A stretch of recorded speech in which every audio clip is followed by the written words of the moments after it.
अस्सलाम वालेकुम नाज़रीन, मैं हूं गुलनाज़ ज़ाहिद। आप देख रहे हैं अंडरग्राउंड न्यूज। अब रुक करते हैं अहम खबर की तरफ। आजाद कश्मीर से आए साबिक registrar supreme court advocate supreme court Adris Mughal ने राष्ट्रीय में मुस्लिम लीग नून के चीफ कोऑर्डिनेटर और साबिक चेयरमैन OPF और राष्ट्रीय लॉ एसोसिएशन के पहले एशियाई सदर बैरिस्टर अमजद मलिक से खुसूसी मुलाकात की। मुलाकात में बाहमी अमूर, वकला वेलफेयर और इंसाफ के निज़ाम और इस्लाहात, मुस्लिम लीग नून की मखलूत हुकूमत की 100 दिन की कारकर्दगी और ओवरसीज पाकिस्तानियों के दरीना मिसाइल और खासतौर पर ओवरसीज कमीशन आजाद कश्मीर पर सैर हासिल गुफ्तगू हुई। बैरिस्टर अमजद मलिक ने कहा कि पाकिस्तान में कानूनी इस्लाहात वक्त की अहम जरूरत है। जितनी अदालती इस्लाहात की अब जरूरत है, पहले कभी ना थी।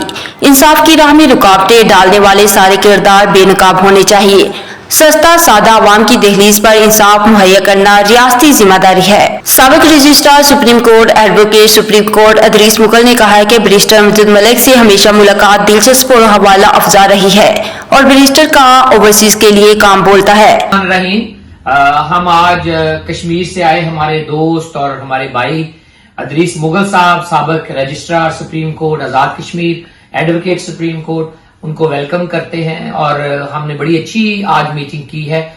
कश्मीर और कश्मीरी हमारे दिल में बसते हैं, हमेशा उनके लिए हमने आवाज उठाई है और वकील होने के नाते मैं समझता हूं पाकिस्तान में इस्लाहात की जितनी अब जरूरत है पहले ना थी और हमें अवाम को उनके डोर स्टेप के ऊपर इंसाफ फराहम करने के लिए तमाम वो चीजें बरूए कार लानी चाहिए जिससे दादरसी हो, जिससे अवाम में एहसास इत्मीनान हो और लोग सेटिस्फाई हो सके। और हमने बात की है कि मुस्लिम लीग नून ने अपना लॉ रिफॉर्म पैकेज जो है मंशूर में लेके आए हैं। ओवरसीज के हमारे एडवाइजरी काउंसिल के रुकन रहे हैं, मेरे साथ इन्होंने मीरपुर का दौरा भी किया है और जब भी मैं इस्लामाबाद गया हूं पिछली जॉब में तो हमेशा ये आते रहे हैं, अपने मशवरों से नवाजते रहे हैं। इस दफा भी इंशाल्लाह ताला एडवाइजरी काउंसिल और ओवरसीज कमीशन आजाद कश्मीर को किक स्टार्ट करेंगे। इंशाल्लाह ताला एडवाइजरी काउंसिल में कश्मीरी दोस्तों का, भाइयों का हिस्सा होगा और प्राइम मिनिस्टर को एडवाइस करने वाले ग्रुप में इनका और इनके दोस्तों का और वो तमाम हमारे डायस्पोरा में कश्मीरी डिसिडेंट कारकुन जो कश्मीर से तल्लक रखते हैं उनका नाम होगा। जब Kashmir overseas commission kick start होगा या फुल एक्शन में आएगा तो उसकी एडवाइजरी काउंसिल में वजीर आजम आजाद कश्मीर को एडवाइस करने के लिए भी पैनल तश्कील दिया जाएगा। तो हम इनको वेलकम करते हैं और it is a pleasure to have you. जी मेहरबानी जी।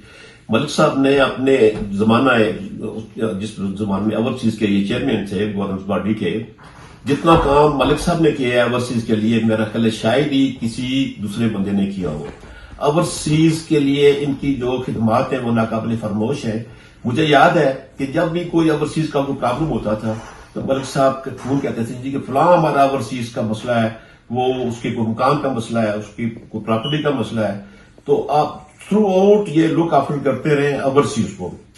और अब उस जमाने में ओवरसीज के जितने भी मसाइल थे वो इन्होंने ला बनाया ओवरसीज के लिए। इन्होंने ओवरसीज की जो जितनी भी प्रॉब्लम्स थी डस्ट कायम किया। अभी भी मैं कहता हूं कि अगर इस काम को रास्ते में छोड़ दिया गया तो फिर जो नया आदमी आएगा वो फिर स्टार्ट करेगा शुरू से।